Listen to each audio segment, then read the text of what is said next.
para te explicar que o São Paulo terá um prejuízo de aproximadamente 20 milhões de reais com a eliminação nas quartas de final da Libertadores na noite dessa quinta-feira, com o Morumbi diante de mais de 54 mil pessoas. O São Paulo perdeu de novo para a LDU, time de qualidade bem discutível. O único gol da partida marcado numa falha incrível do Bobadilla, que relativamente sozinho acabou cabeceando, favorecendo o Medina, que avançou para marcar na saída do Rafael. São Paulo perdeu outro caminhão de chances de gols, como já havia acontecido em Quito, embora tenha jogado melhor no Equador do que no Morumbi. Verdade é que o São Paulo acabou se perdendo, especialmente depois da desvantagem. Jogadores equatorianos fizeram muita cera, o árbitro também foi conivente, e o São Paulo acabou por merecer a eliminação, mesmo tendo jogado muito bem no Equador. Placar agregado de 3-0 para a LDU, que já havia eliminado nas oitavas de final outro time brasileiro, o Botafogo.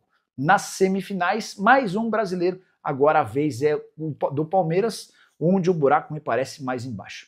Por que o São Paulo perde 20 milhões de reais? A passagem para as semifinais assegura 13 milhões de reais de prêmio da Conmebol. Além dessa grana, o São Paulo calcula 7 milhões de reais de bilheteria líquida numa semifinal, se tivesse passado. Confronto contra o Palmeiras, gigante, enorme, de muita expectativa. Pois bem, quero registrar que nessa quinta-feira, diante de 54 mil pessoas, o São Paulo conseguiu uma renda bruta de 8 milhões de reais, estimativa de ter ficado com mais ou menos 5 a 5 milhões e meio de reais. Só para completar, registrar também que a partir de agora, resta ao São Paulo apenas a disputa do Campeonato Brasileiro, onde vai precisar terminar entre os 6 primeiros para sonhar com classificação para a Libertadores da América do ano que vem. Nesse momento, o São Paulo é o 7º. São 35 pontos conquistados, 2 a menos do que o Bahia, mas com um jogo a mais do que o tricolor da Bahia. A última sobre o São Paulo. Hernan Crespo fez 4 partidas no lugar do Zubeldia na Libertadores da América. 2 empates contra o Atlético Nacional e DU. Preciso contar ainda que nas imediações do Morumbi, logo depois da partida, já pudemos ver pichações, como fazendo referência ao time pipoqueiro, fora Belmonte e fora Casares. O que você pensa sobre a eliminação do São Paulo? Quem são os principais culpados? Acho que o departamento de futebol tem muita culpa nisso, por montar um elenco caro, mas que não conseguiu estar bem saudável para os jogos mais importantes. Lucas Moura, Oscar, Luiz Gustavo e Caleri custam juntos 6 milhões de reais por mês. E eles não conseguiram estar à disposição. O Lucas entrou na reta final da partida sem conseguir fazer grande diferença. Bora falar agora sobre o São Paulo, com transferência nas próximas semanas, sem render qualquer centavo ao tricolor. Goleiro Leandro, formado na base do São Paulo e que em 2022 chamou demais atenção com um gol de falta, assim como o Rogério Ceni está de saída do clube. O contrato se encerra em dezembro, hoje ele é a terceira opção no gol. Rafael é titular, Yang é reserva e ele é a terceira alternativa. O contrato acaba em dezembro e o São Paulo também nem demonstrou muito interesse em renovar esse vínculo. Diante desse cenário, Leandro já começou a escutar propostas, só 20 anos de idade, completa 21 agora no mês de novembro.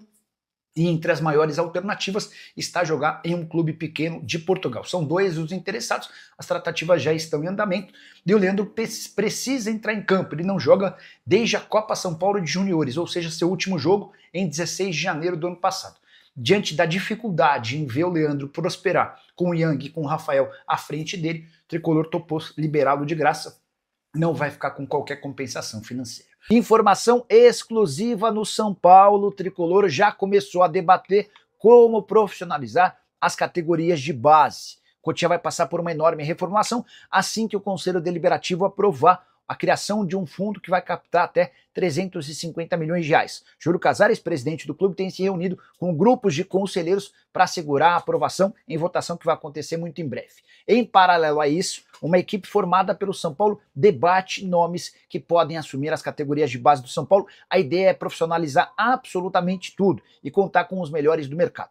Queria citar 2 nomes que têm sido debatidos dentro do São Paulo com investidores. O pessoal da Galápagos participa dessa iniciativa, até porque vai ser responsável por um aporte inicial de 200 milhões de reais. Pois bem, Sandro Orlandelli, que hoje atua como diretor técnico do FC Dallas na Major League Soccer, é um nome que agrada bastante. Alguém com passagem por Internacional e também como chefe de scout do Manchester United e da CBF.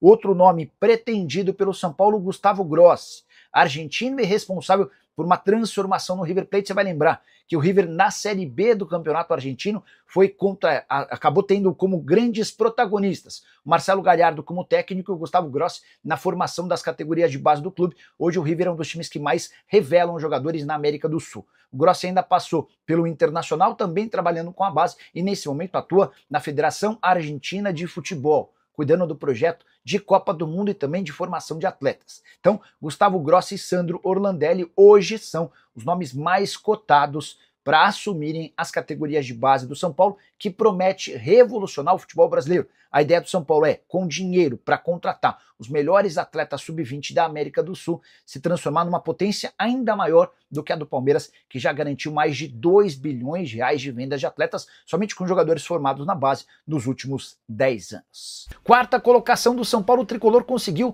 um belo aditivo no seu contrato de valor fixo. Graças a aumentos de concorrentes, São Paulo assegurou da Superbet um contrato fixo de 78 milhões de reais por ano. Ele pode alcançar até 100 milhões de reais se metas forem batidas. Outra coisa legal desse contrato do São Paulo com a Superbet, que só acaba no ano do centenário, o tricolor, a partir de 2027, se beneficia de aumentos dos seus concorrentes. São Paulo e Superbet fizeram um acordo que prevê um cálculo entre aquilo que vão faturar Flamengo, Corinthians e Palmeiras. E essa média é que vai estipular quanto o São Paulo passa a faturar da Superbet a partir de 2027. Com os contratos atuais, só para você ter uma ideia, o São Paulo já saltaria em 2027 de 78 milhões de reais por ano para 127 milhões de reais. Mas, nesse momento, o acordo tricolor assegura 78 milhões de reais. Pessoal, obrigado por assistir até aqui. Se gostou, deixa seu like e se inscreva no canal.